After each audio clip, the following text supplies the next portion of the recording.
Zombies again. What is it, Miss Caroline?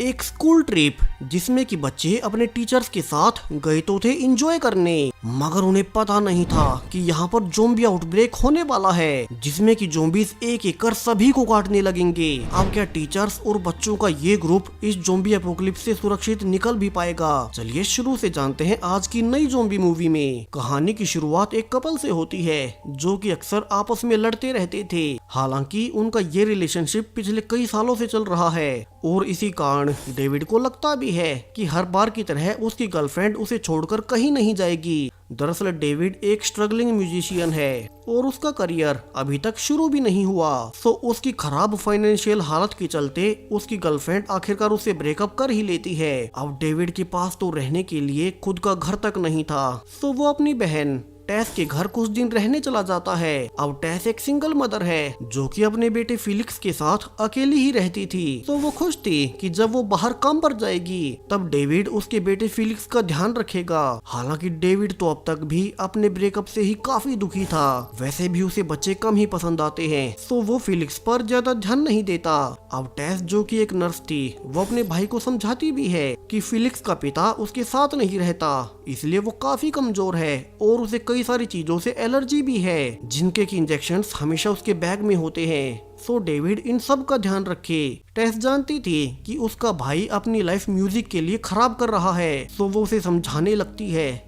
कि उसे कुछ जॉब वगैरह करने का सोचना चाहिए ताकि उसकी लाइफ सेटल हो जाए। मगर हर बार की तरह इस बार भी डेविड ने उसकी बातों को नजरअंदाज कर दिया था। उसे लगता है कि अब तक उसकी गर्लफ्रेंड उसे मिस कर रही होगी और अगर वो उसे अभी मिलने जाए तो शायद से उनके बीच दोबारा पैचअप हो सकता है। फिर उसे अपनी बहन के घर भी रहने की कोई जरूरत नहीं पड़ेगी। वहीं आज उसकी बहन टेस नाइट ड्यूटी पर गई थी, सो वो फिलिक्स को अपने साथ लेकर अपनी गर्लफ्रेंड के घर उसे मिलने जाता है। उसने फिलिक्स को डार्थ वेडर की कॉस्ट्यूम पहना दी थी ताकि वे उसकी गर्लफ्रेंड को सरप्राइज दे सकें। लेकिन यहाँ तो खुद डेविड को ही सरप्राइज मिल जाता है क्योंकि उसकी गर्लफ्रेंड किसी और आदमी के साथ लगी पड़ी थी। अब ये देखकर तो डेविड का दिल पूरी तरह से टूट जाता है कि अब वे दोनों कभी एक नहीं हो सकेंगे। वो अभी तक भी उसके बारे में सोच रहा था, मगर उसकी एक्स गर्लफ्रेंड ने तो उसे पहले ही भुला दिया। वो डेविड से कहती भी है कि उसे लाइफ में आगे बढ़ना होगा और अच्छा होगा कि वो आगे से उसके घर और उससे मिलने कभी ना आए। यहाँ फिलिक्स ने भी सब कुछ देखा था और डेविड अब बड़े भारी मन से उसके साथ वापिस से घर आ जाता है। वहीं जब फिलिक्स ने अपनी माँ को सब कुछ बताया तो वो डेविड पर भड़क उठती है। जो डेविड इतनी रात उसके बेटे को अपनी गर्लफ्रेंड के घर ले गया और वो डेविड को अभी उसके घर से जाने को कहती है। हालांकि छोटा फिलिक्स अपनी माँ से रिक्वेस्ट करता है कि वो डेविड को घर से ना निकाले, वो पहले ही आज बहुत ज्यादा परेशान है, जिसके बाद टेस मान ही गई थी। अब यहाँ से डेविड को फिलिक्स अच्छा लगने लगता है और वो उसे अगली सुबह खुद से ही स्कूल छोड़ने जाता है और यहीं उसे फिलिक्स की स्कूल टीचर कैरोलाइन दिखाई देती है। अब डेविड चूंकि पहले से एक बुरे ब्रेकअप से गुजर रहा था तो वो सोचता है कि क्यों ना वो इस टीचर से ही सेटिंग कर ले। एक लड़की की कमी एक लड़की ही पूरी कर सकती है। डेविड अगले कुछ दिनों तक अलग अलग गेटअप बनाकर कैरोलाइन को इम्प्रेस करने की कोशिश करने लगता है और एक दिन जब वे बातें कर ही रहे थे कि कैरोलिन की असिस्टेंट आकर उसे बता देती है कि वो आने वाले बच्चों की फार्म ट्रिप के लिए उनके साथ नहीं चल सकती। अब ये सुनकर डेविड को लगता है कि उसे कैरोलाइन के साथ वक्त बिताने का ये एक अच्छा मौका मिलेगा, इसलिए वो खुद कैरोलाइन का असिस्टेंट बनकर बच्चों के फार्म ट्रिप के लिए जाने को कहता है। वही ये सुनकर घर पर टेस भी हैरान थी कि उसका भाई जो कि बच्चों को बिल्कुल भी पसंद नहीं करता था, वो बच्चों के ट्रिप के लिए असिस्टेंट बनने के लिए तैयार है। डेविड उसे झूठ बोल देता है कि वो खुद को बदलने की कोशिश कर रहा है। अब अगली सुबह कैरोलाइन और सभी बच्चों के साथ डेविड भी ट्रिप पर निकलने को तैयार था। हालांकि उसे चिल्लाते हुए बच्चे बिल्कुल भी पसंद नहीं आते। उसे असल में इतने बच्चों के बीच रहने की आदत ही नहीं थी, तो वो जानबूझकर बच्चों को तेज म्यूजिक सुनाने लगता है ताकि वे चुप हो जाएं। और कैरोलाइन उससे कहती है कि डेविड को बच्चों के साथ थोड़ा पेशेंस दिखाते हुए रहना होगा, वो ऐसे उन्हें टॉर्चर नहीं कर सकते। तो वहीं अब तक उनकी बस भी पास वाले एक एग्रीकल्चर वाले कॉन्सेप्ट पर बने एक फार्म पर पहुंच चुकी थी और इसी के ठीक सामने मिलिट्री की टेस्टिंग एजेंसी भी बनी हुई थी, जहाँ की मिलिट्री अक्सर ऐसे एक्सपेरिमेंट्स करती है जो कि काफी ज्यादा वियर्ड होते थे।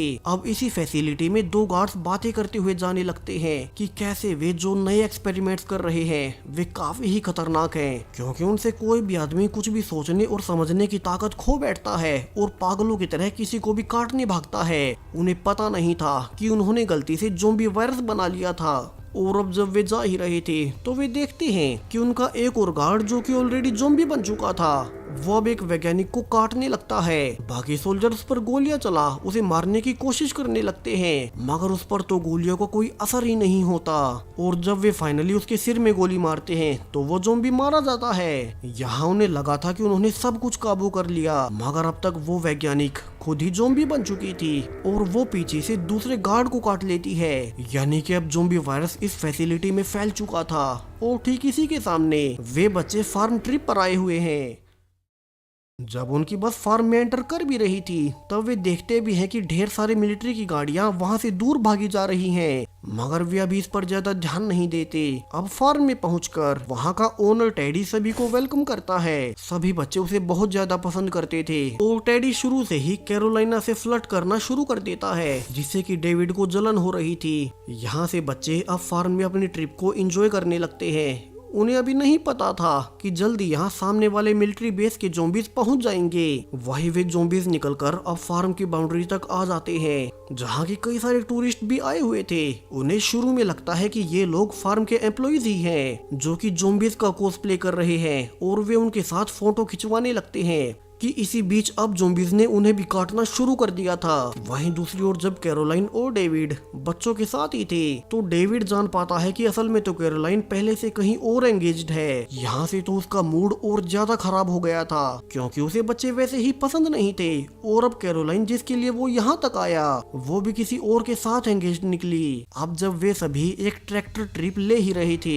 कि तभी ड्राइवर देखती है कि उनके सामने एक ज़ॉम्बी एनिमल को ही खा रहा था। तो ड्राइवर गाड़ी को रोक उसे देखने जाती है, जबकि डेविड बच्चों के सामने ही गुस्सा करने लगता है, क्योंकि कैरोलिना के साथ अब उसका कुछ नहीं हो सकता।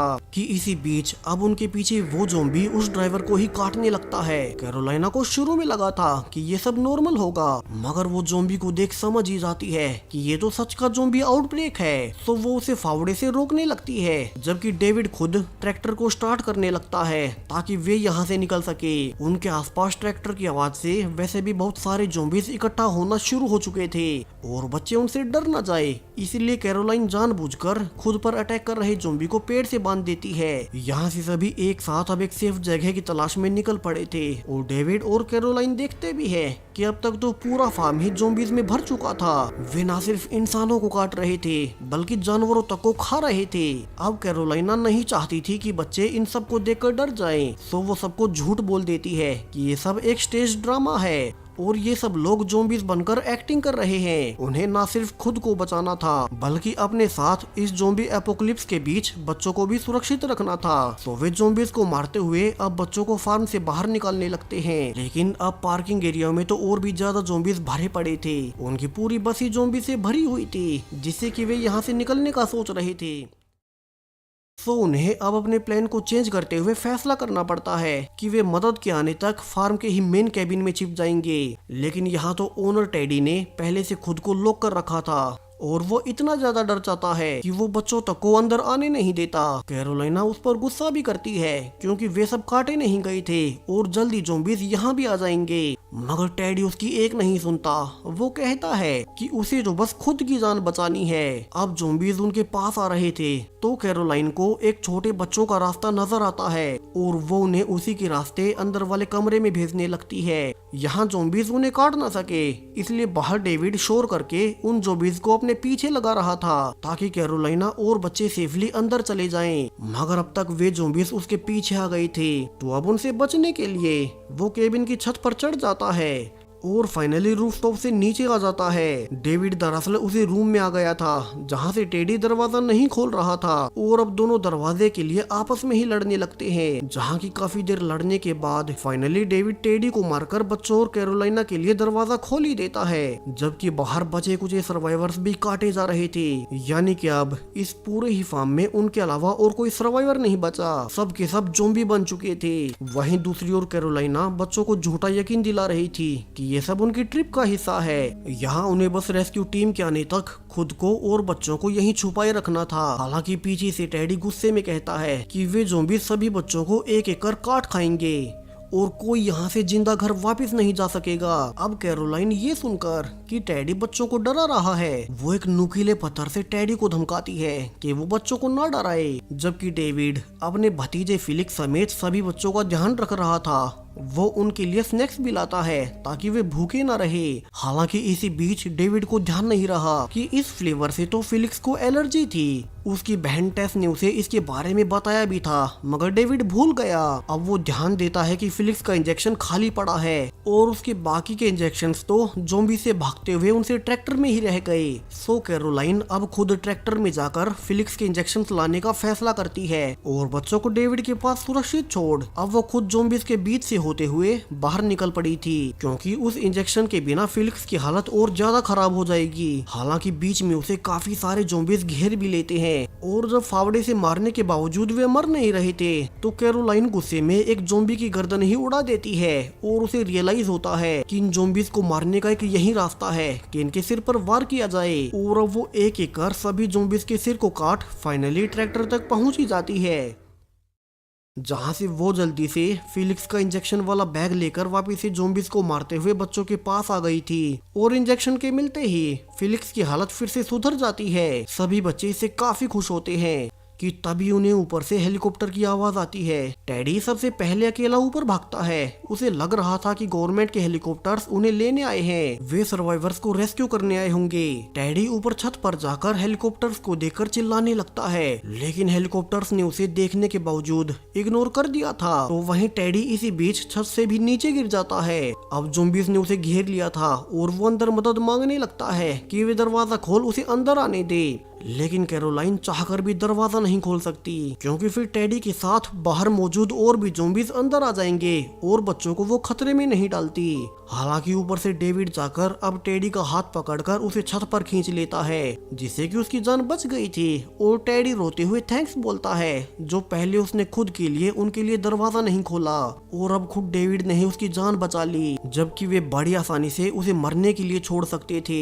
वे निराश भी थे कि हेलीकॉप्टर्स उनके लिए नहीं आए, यानी कि उन्हें बचाने कोई रेस्क्यू टीम नहीं आने वाली और उन्हें खुद से ही कैसे भी करके यहाँ से निकलना होगा। अब तक रात भी हो चुकी थी और कैरोलाइन सभी बच्चों को सुला देती है, जबकि बाहर मिलिट्री प्लान बना रही थी कि कैसे वे इस ज़ॉम्बी वायरस को यहीं खत्म कर दे। और बाहर अब तक सभी बच्चों के पेरेंट्स इकट्ठा हो जाते हैं। वे मिलिट्री पर दबाव बना रहे थे कि मिलिट्री उनके बच्चों को फार्म से निकाले, लेकिन मिलिट्री उन्हें कोई जवाब नहीं देती।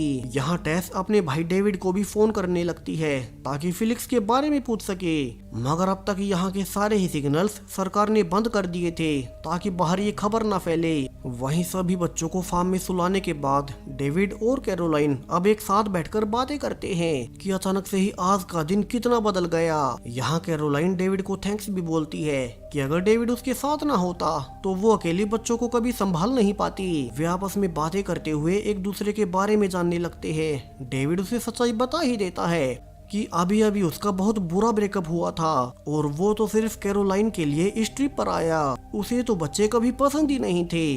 अब ये सुनकर कैरोलाइन भी उसे रिवील कर देती है कि उसकी एंगेजमेंट बहुत पहले टूट गई थी, जब उसका फियोंसे उसे चीट कर रहा था और उसने ये रिंग सिर्फ इसलिए पहनी है ताकि बाकी के लोग उसे एंगेज्ड समझे, क्योंकि वो कुछ समय के लिए अकेली रहना चाहती थी। डेविड समझ जाता है कि उसका यहाँ आना बेकार नहीं गया, कैरोलाइन के साथ उसका अभी भी चांस है। अब सुबह होने तक मिलिट्री ने तय कर लिया था कि वे पूरे ज़ॉम्बी इन्फेक्टेड एरिया को बम से उड़ा देंगे, जबकि डेविड बाकी दोनों को इकट्ठा कर बताने लगता है कि उन्हें खुद से ही यहाँ से निकलना होगा कोई भी उन्हें बचाने नहीं आने वाला और उसका प्लान था कि वो पहले अकेला जाकर ज़ॉम्बीज़ को डिस्ट्रैक्ट करेगा और वे फिर उनके ट्रैक्टर को यहाँ से लेकर बच्चों को उसमें बैठाकर निकल जाएंगे। लेकिन टेडी आइडिया देता है कि ट्रैक्टर के खुला होने से वहाँ बच्चों को खतरा होगा और उसके पास उसकी एक बड़ी वैन है, सो वे बच्चों को उसकी वैन से ले जा सकते हैं और उसके इस आइडिया से सभी सहमत थे। इसके अलावा उन्हें बच्चों को भी समझाना था कि वे वैन के आने के बाद सेफली यहाँ से निकल जाएं। सो डेविड बच्चों के लिए गाना सुनाता है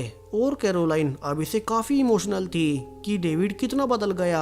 अब प्लान के अनुसार डेविड और टेडी पार्किंग से उसकी वैन लेने बाहर निकल जाते हैं। डेविड ऊपर चढ़कर ज़ॉम्बीज़ को अपने पास बुला रहा था तो वहीं टेडी अब किसी तरह से ज़ॉम्बीज़ को मार अपनी वैन तक जाने लगता है और वो फाइनली अपनी वैन में आ ही गया था। डेविड भी खुश होकर भागा आता है कि उनका प्लान काम कर गया और अब वे यहाँ से निकल ही जाएंगे। लेकिन तभी सरप्राइजिंगली टेडी इस बार भी जानबूझकर उसके लिए दरवाजा नहीं खोलता। वो कहता है कि वो बच्चों के लिए वापस नहीं जाएगा और वो अभी अकेला ही यहाँ से निकल रहा है। लेकिन इस बार भी टेडी को उसके किए का फल तभी मिल जाता है जब उसकी वैन में ऑलरेडी एक ज़ॉम्बी घुसा हुआ था और वो डेविड के सामने ही टेडी को पीछे से आकर काट लेता है। अब तक यहाँ और भी ज़ॉम्बीज़ आ गए थे तो डेविड को वैन की छत पर जाकर खुद को बचाना पड़ रहा था। तभी उसके पास टेस का भी फोन आता है और वो उसे बता ही देता है कि अब तक फिलिक्स और सारे ही बच्चे सेफ हैं। वो वादा भी करता है कि वो उन्हें कुछ नहीं होने देगा और कैसे भी करके सेफली बाहर ले आएगा। हालांकि इसके बाद उसका फोन ही ज़ॉम्बीज़ के बीच गिर जाता है। अंदर से कैरोलाइन और बच्चों ने भी देख लिया था कि डेविड ज़ॉम्बीज़ के बीच वैन पर फंसा हुआ है और कैरोलाइन देखती है कि छोटा फिलिक्स डेविड को बचाने अकेला भाग गया। वो पहले वाली डार्थ वेडर की कॉस्ट्यूम पहन कर आया था ताकि ज़ॉम्बीज़ उसे काट न सके और उसकी डिस्ट्रैक्ट करने के बाद उसने डेविड को बचा ही लिया। साथ ही डेविड ट्रैक्टर तक भी पहुंच जाता है और दोनों साथ में बाकी बच्चों और कैरोलाइन को लेने पहुंचते हैं। वे अब ट्रैक्टर में बैठकर यहाँ से बाहर निकल रहे थे और बच्चे बाहर के ज़ॉम्बीज़ को देखकर डरे ना, इसके लिए कैरोलाइन गाना भी गा रही थी। यहाँ वे नोटिस करते हैं कि ट्रैक्टर की स्पीड धीमी होने के बावजूद ज़ॉम्बीज़ उनसे ज्यादा स्लो हैं और वे उनके पीछे पीछे चल रहे हैं। सामने से आर्मी भी देखती है कि एक ट्रैक्टर में सर्वाइवर्स उन्हीं की ओर आ रहे हैं जबकि उनके पीछे सैकड़ों ज़ॉम्बीज़ थे। अब कैप्टन ऑर्डर देता है कि उन्हें इन सबको अभी मार देना चाहिए कि क्या पता उनमें से किसी को ज़ॉम्बी ने काटा हो और वो इन्फेक्शन बाहर निकल जाए। कि तभी उन्हें पीछे कई सारे बच्चे दिखाई देते हैं और वे फाइनली उन्हें मारने का फैसला टाल ही देते हैं। अब उनके निकलने के बाद आर्मी सोल्जर्स ने ज़ॉम्बीज़ को मारना शुरू कर दिया था और कुछ ही देर बाद अब गवर्नमेंट्स के जेट्स आकर पूरे एरिया को ही बम से उड़ा देते हैं। अब इस ज़ॉम्बी वायरस को फैलने से रोक लिया गया था। बाहर डेविड और कैरोलाइन अब एक साथ थे। उन्हें इस ज़ॉम्बी एडवेंचर से लाइफ का एक नया पर्सपेक्टिव मिल चुका था। हालांकि अब मिलिट्री उन्हें बाहर जाने नहीं देती क्योंकि वे पहले पूरी टेस्टिंग करना चाहते थे कि उनमें से कोई इन्फेक्टेड ना निकले और उन्हें कई दिन के लिए फैसिलिटी में रखा जाएगा। जबकि आर्मी कैप्टन बाहर सभी पेरेंट्स को न्यूज दे देता है कि डेविड और कैरोलाइन ने मिलकर सभी बच्चों को बचा ही लिया, बस उन सभी को कुछ दिनों के लिए फैसिलिटी में रखा जाएगा। अब पेरेंट्स परेशान थे कि ज़ॉम्बीज़ को देख उनके बच्चे कितने डर गए होंगे, उनमें कहीं लाइफ टाइम का ट्रोमा ना रह जाए। लेकिन जब वे दूर से उन सभी को देखने जाते हैं तो ये देखकर हैरान रह जाते हैं कि सारे ही बच्चे तो डेविड और कैरोलाइन के साथ मस्ती में गाने गा रहे थे। उन दोनों ने बच्चों को कभी लगने ही नहीं दिया कि वे किसी मुश्किल में है। और इसी हैप्पी एंडिंग के साथ ये मूवी यहीं पर खत्म हो जाती है। सो चैनल को सब्सक्राइब करें और भी ऐसे ही नई ज़ॉम्बी मूवीज के लिए। Thank you.